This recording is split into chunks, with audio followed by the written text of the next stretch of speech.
And we really recognize that sustained performance requires energy management, not just resilience and heroic actions.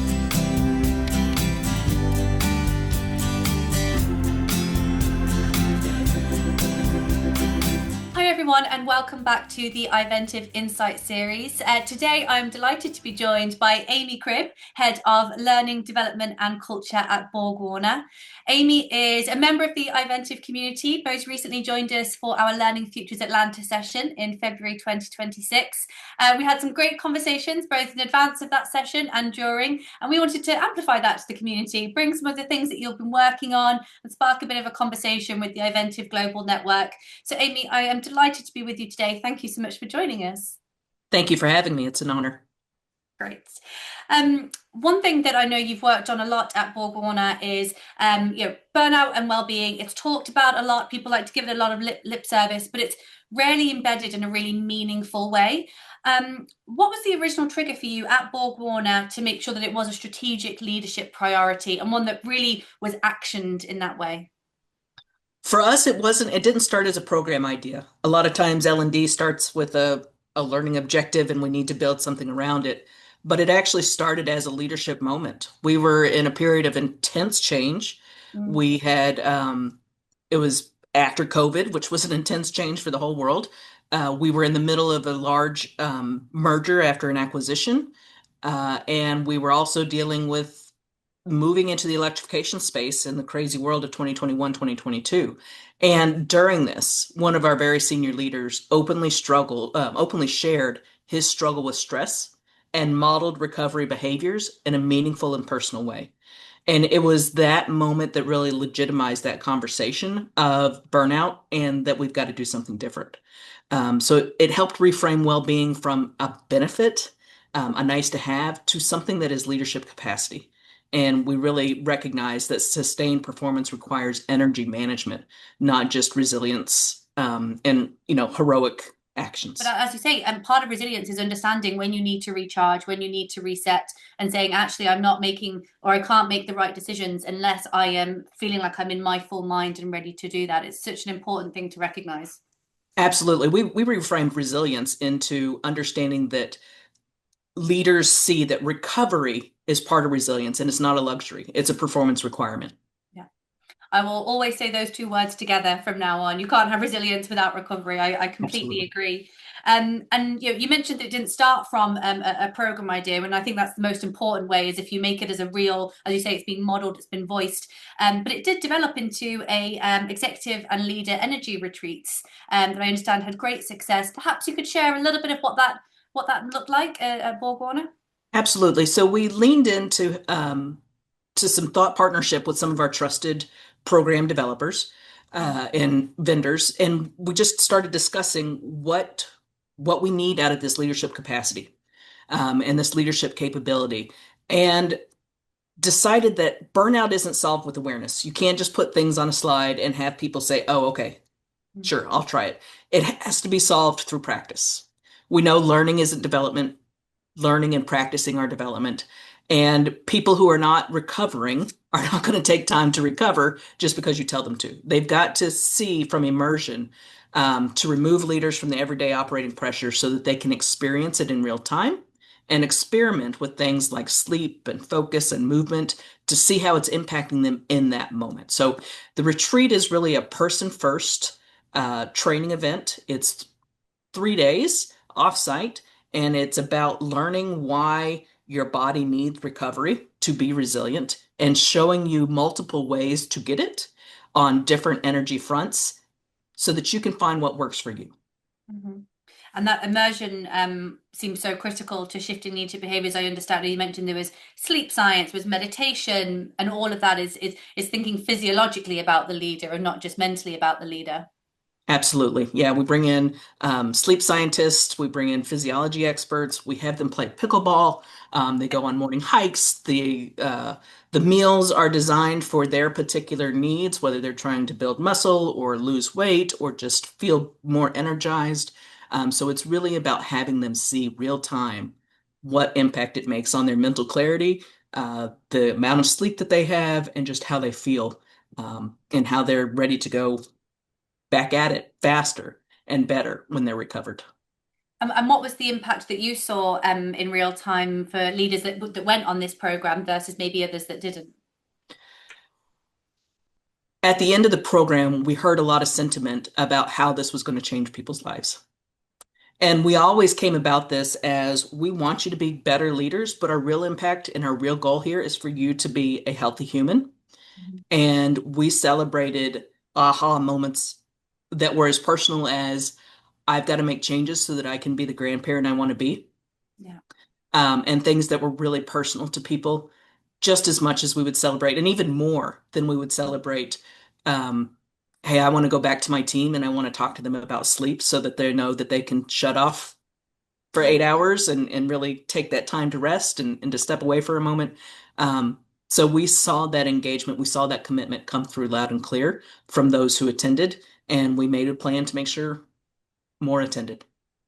That's so powerful. I mean, you're really building better lives, rather than keeping it as oh, this is purely for the corporate value, which I'm sure it did add, and of course that is something to consider. But really understanding how are you improving people, and in turn they can give back to the organization and their colleagues and their employees better. And one thing I've heard a lot about actually is when we talk about leaders and executive leaders, and we talk about it a lot at iVentiv, is the pressures that they're under from a strategic perspective, but also thinking about them and where they're at in their personal life. They're often people that are likely to have either small children or grandchildren or ailing parents, financial pressures. They're thinking about what does that come next.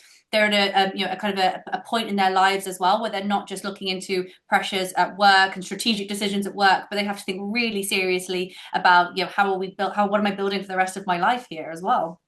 Absolutely. Every person that comes to work is a human and has multi dimensions to their life. And we want to make sure that whatever is draining their energy, they can restore from so that they can be their best in every aspect. We know we're linked. We can't compartmentalize ourselves and pretend that issues at work don't impact home and issues at home don't impact work. You can't pour from an empty cup Absolutely. is one I Put come your back mask on to. first. Yeah. I mean, it sounds like it was, incredibly, incredibly powerful, incredibly useful, and really made a change. But with programs such as that, and especially 3 days, a challenge of that is how do you scale that to that population? So, perhaps you could touch on what did you think about extending those principles beyond the retreat to a wider population as well? Absolutely, because having informed and engaged leaders meant that they wanted to impact more people. So we had to figure out how to build this beyond an immersive retreat and into a portfolio of solutions. So it continues to evolve, but we did go in to find additional vendors that could meet us at the more individual contributor level. We offer a program that's 8 hours virtual instructor led, and it goes through the mechanics of energy management across multiple quadrants and gives practical ideas about how you can embed that into your life. So that's our core program. And the concepts that are taught there really link into what we do in our immersion programs. We now have two, one for our executives and one for our leaders in the more director, senior manager level that have also been resounding really well. Is there anything that you've learned but from those dimensions that you think have resonated particularly well with that population? Sleep. People think that sleep is a luxury. That has come across very clearly as something that people need to hear differently and latch onto. So we're actually working to see if we can get some e-learning type material that focuses just on sleep. Physical movement. A lot of people understand the guidelines around, do this much every week of physical activity and cardio activity, but understanding the linkage between micro movement and recovery in the day-to-day moments of stress have been something that's been really powerful, and just how all of that links to brain chemistry.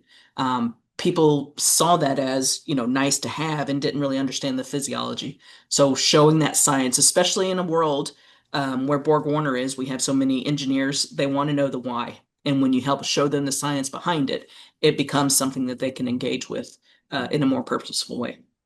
Absolutely. And I heard something recently which was don't sleep isn't a reward. You don't reward yourself with sleep. It is an absolute necessary part of of that cycle, and that, even at my level, that helps shift something for you, because you can fall into that trap of saying, oh no, I can do this and I can do that, and yeah, no, sleep is not a reward. Absolutely. Um, and yeah, we've touched on a little bit that they can, these sorts of well-being initiatives can be labeled as nice to have. And it sounds like you've had, great impact, in showing those metrics and showing how that works. Is there a way that a particular kind of messaging or particular metrics that you found, especially when disseminating out to wider populations, or with engineer populations, or any metrics or particular moments of impact that you've been able to say this is why it should be picked up, and really indicated the cultural shift that you were making? One thing we did is we had our leadership team, our executive leadership team, record messages of hope for the next year. And nothing was prescripted for them. That was the charge, was to go record messages of hope for next year. And it was amazing how many people had attended the retreat, focused on what they had learned and what they hoped for others in energy management. I mean, our CEO talked about sleep in particular, and how he now turns off and makes sure he gets the adequate amount of sleep that his body needs. And that was a resounding moment for our people to feel like they had permission. We don't want them to feel like they have to have permission from the top, but we know that sponsorship at that level does signal permission for a lot of people. So that was something that really helped turn the corner for us. Uh, when we look at particular metrics, we're not looking to see, does one, we're not getting down to the nitty gritty to say person X who attended and person Y who didn't. Let's look to see if their profitability is different or things like that. But we have looked at a macro level, and we published this in our sustainability report last year, that we are seeing a difference in those who attend this training from a retention standpoint. Um, we don't know that it's causal, but those two numbers are correlated. Um, so that has been an interesting indicator for us. As we do our employee surveys, we continue to look at things like burnout and those types of metrics to make sure we're continuing to add the right amount of programming and attention to this to keep our employees well fueled. I think that the note from the CEO to say that sleep is as important is really powerful. I know someone personally, SVP of a very large organization, who he said, when I'm going to sleep, my phone is in a separate room and I'll pick it up in the morning. He's like, I cannot make the right decisions that I have to make in the day if I don't know that I have been well rested. And he said that it's that endorsement, it's that recognition and understanding it as a critical piece of the prep, that I think is a huge culture shift. And in terms of the retention, burnout can often be something that people hear about as a problem after the fact. To say, oh, well, it was actually this, it was actually that, but to be a lot more proactive and say, we're going to give you the tools and we're going to give you the space to manage that ahead of time, is really powerful. And so perhaps maybe we've already answered this question a little bit, but when you look ahead, what does healthy, sustainable leadership at BorgWarner look like? For us, it isn't about always doing more. It's about leading in a way that can last. It's about what are the decisions that you're making that will have an impact, and not just piling on more and more and more. If you have that extra time, how do you use that to recharge? We perhaps see a little bit of it at the moment with AI. It's well, we're freeing up all this time. What is it to do? And it's like, Right. actually, it might be to introduce a little bit more balance into lives. It might Absolutely. be to maybe it's a positive thing that we can use. Um, Absolutely. And it's not about filling your day with more activity. It's about filling your day with purposeful activity. What are the right things to do? yeah. 30 seconds to breathe can fuel you for another 90 minutes to make really great decisions. Yeah, exactly. I mean, I think it's a really interesting example that you share, even as you say, the impact that it's had, the endorsement that it's had from the top, the way that the leaders are keep coming back to it. So, every credit to yourself and the broader team in learning development and culture at BorgWarner, who saw a moment of need, saw the impact that it could have, and actioned that in a way that made it really real for the people that mattered. And I know many people will be interested to learn more. And perhaps just as a final thing, one thing we love to do with these insights is we like to ask people in our network, what's a practice or a belief in the industry, the L&D industry, that you think people need to rethink, even if it's a little bit controversial? Thinking about this topic in particular, I've talked about it several times in a couple of different forums. And I think one thing that always takes me aback is that people still believe that well-being belongs in benefits. And I really feel like that it is leadership development.